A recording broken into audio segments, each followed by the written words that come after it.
Welcome to another episode of Retirement Redefined. Today, we are not talking about market trends or tax planning. We're actually talking about something deeper.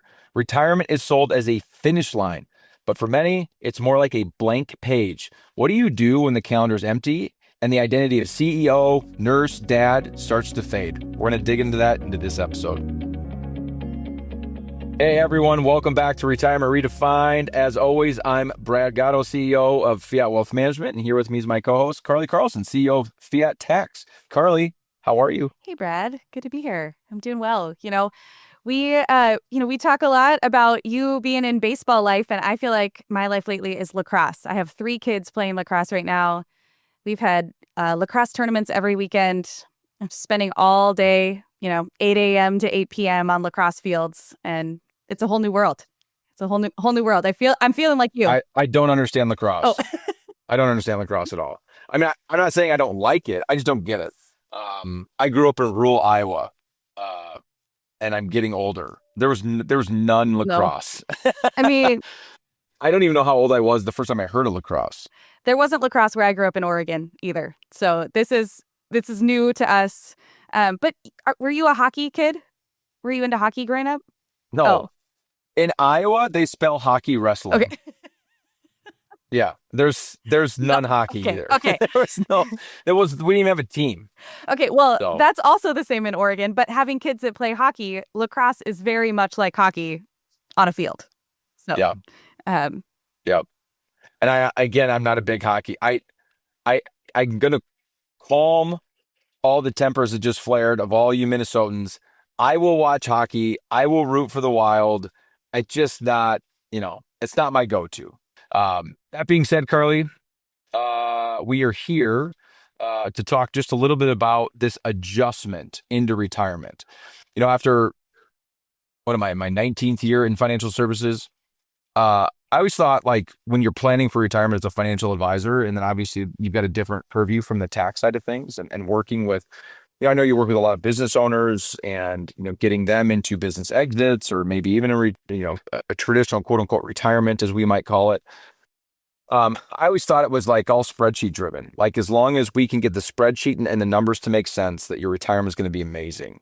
And it's not really worked out that way. Like, not that the spreadsheets don't matter, but it's been funny to me being in this space as long as I have and watching as many people retire as I have, that the biggest adjustment is emotional.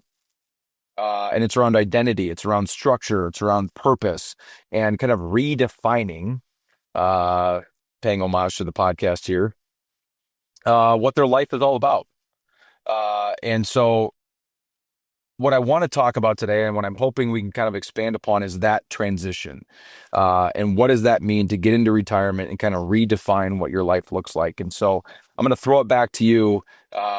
I know you've dealt with this with families mhm. you've worked with, not just from the fiat wealth management side, but just on the tax side. What's been your experience with people making arguably one of the largest transitions of their life? Out of the working world and into the Mhm. retirement world. Well, it's interesting. I've definitely had a bunch of clients who have retired and then start working again. Like they just actually can't retire.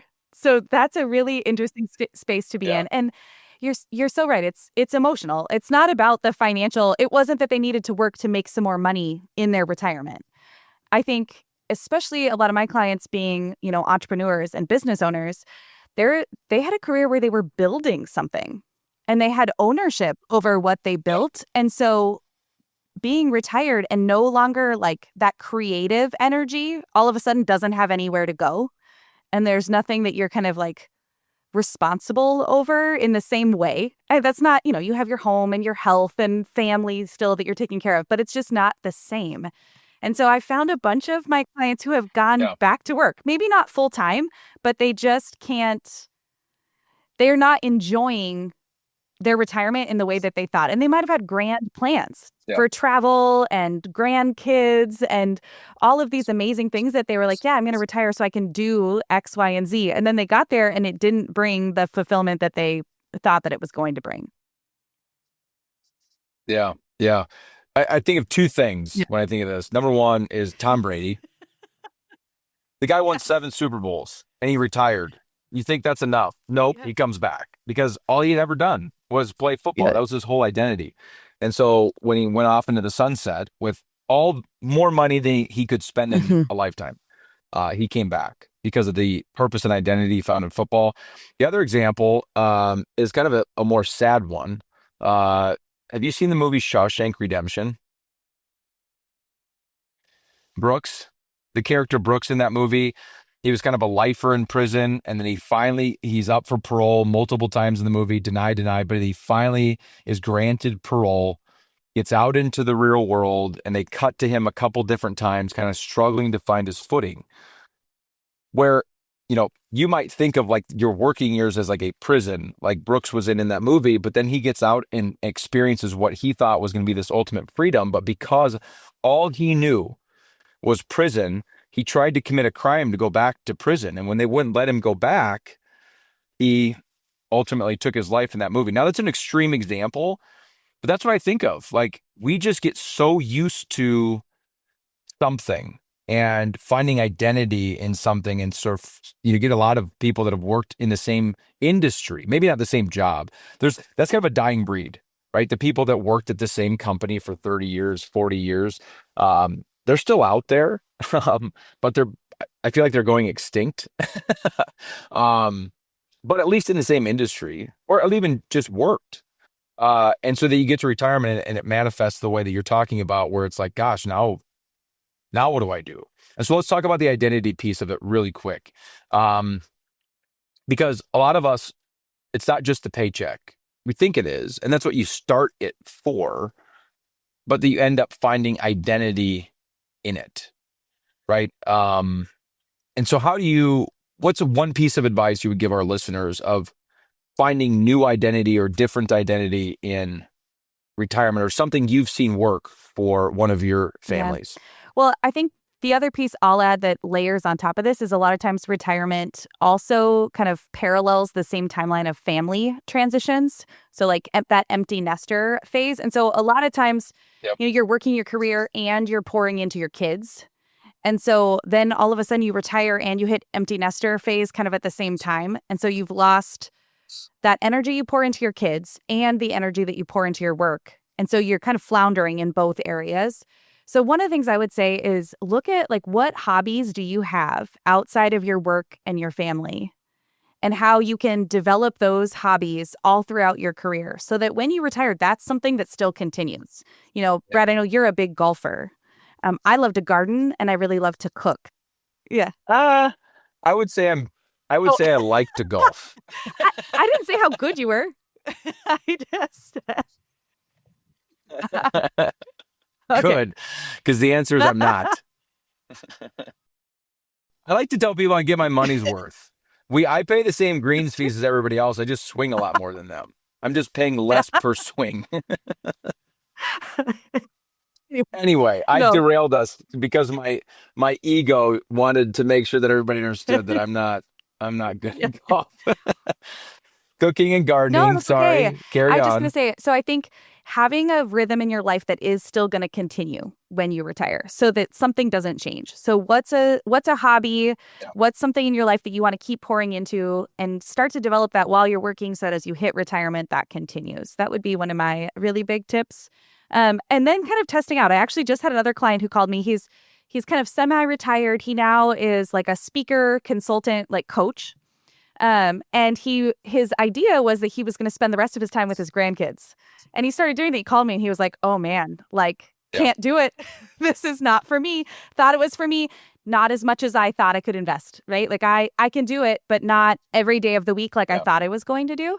And so he's now kind of changing what retirement looks like for himself. And so as much as you can kind of test that out early and figure out, because I do think yeah, you're going to travel. Well, are you traveling all year round? Like what's your plan in your downtime? And so really trying to put together Yeah. a plan for what retirement looks like, not just like how much money you have, but how are you going to spend your days? Yeah. So there's a couple things in there I want Yeah. to pull out of what you said that I think are really important. Before I do that, I think it's interesting because to prove Yeah. kind of our point here, AARP a couple years back in 2022 did a study and found that 1 in 3 retirees said that they felt the loss of Mhm. purpose, kind of that first year in retirement. And then they say that there's like these 4 stages of retirement, like mentally. There's the honeymoon phase, where you're just like super excited that Yeah. you don't have to go to work anymore. You don't set the alarm on Monday morning and, whatever. Because we all have parts about our job we don't like. And that's all we normally think about at the beginning is just those parts we don't like and getting rid of those. Not the parts that we actually do like and the fact that those are going to be gone as well. So there's the honeymoon phase. The second phase is the disenchantment phase, where you start to kind of like what you're talking about, where you just like, gosh, now what? What do I do? I don't really, you kind of become a little disoriented, disenchanted, like I said. Number 3 is reorientation. This is where you're like trying to find a true north all over again in your life. And then that Mm. stability phase. And so some of what you mentioned, I think is helpful to try to maybe either minimize or get rid of that Mhm. second phase. Go from honeymoon to reorientation to stability and either shorten that disenchantment phase or get rid of it completely. One of the things you said that I think has been very helpful for some of the families I've worked with is beta test your Yeah. retirement, like test it out. Before you fully retire, take an extended vacation, use some of that PTO you've been sitting on for 40 years and banking for a rainy day. Um, and go do it and see if you like it. A lot of people that retire, Carly, have never taken a 2-week Yep. vacation in their life or a month. Well, do it. Take 2 weeks off or a month off and see how you feel. Are you as happy as you thought you'd be? Are you finding yourself to become bored? Do you feel a lack of purpose? Do you want to go back to work? That Mhm. kind of stuff. The second thing I would say is a part-time job. Um, this is according to Sanford Center for Longevity. They say retirees who volunteer or work part-time report 35% higher life satisfaction than those who don't in retirement. It's that sense of purpose, right? And so whether you're doing part-time work in whatever field, what I think I'm better at than actually golfing would be mowing the golf courses themselves. I think I would be better at that than actually golfing on them. I love that OCD of Yeah. like the lines and like all that kind of stuff. So I would think that I would find a lot of satisfaction in that. But like Nah. volunteer work, I think about my wife who's a nurse. You don't have to get paid to help out in healthcare. There's all kinds of volunteer positions at the hospital that she was at for 17 years, a children's hospital, that I think she would find a lot of fulfillment in. I think there's a lot of our jobs or careers that we could go back and volunteer. Like as an example, as the CPA, you could retire and go back and volunteer to do Mhm. free tax returns Yep. for veterans or something like that. Um, and so the second thing, like I said, is just maybe, find the things that you're passionate about, might just happen to be the career you're in, and either find volunteer opportunities inside of that space or even a part-time job. Maybe it's not even about the money. It's just about the fact that what you want to do happens to Mhm. pay something. It's interesting you bring up the part-time job piece because I think not just for the purpose, but there's also community.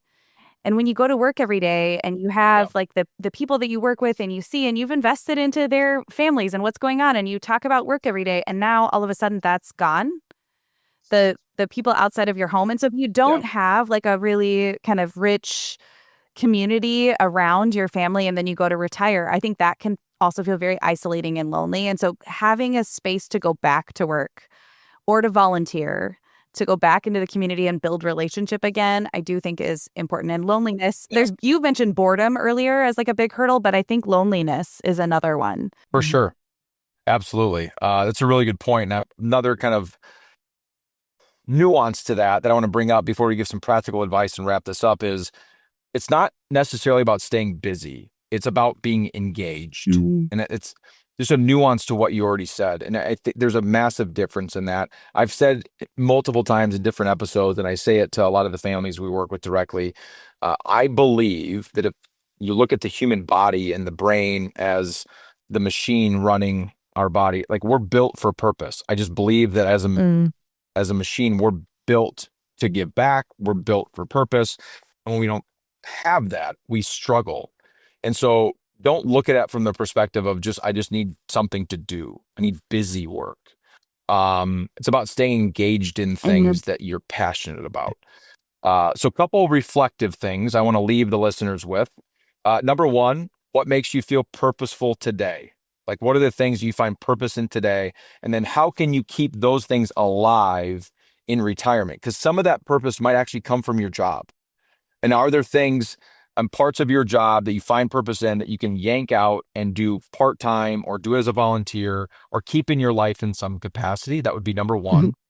Number two, how much of your identity is tied to your work or at your role as a parent?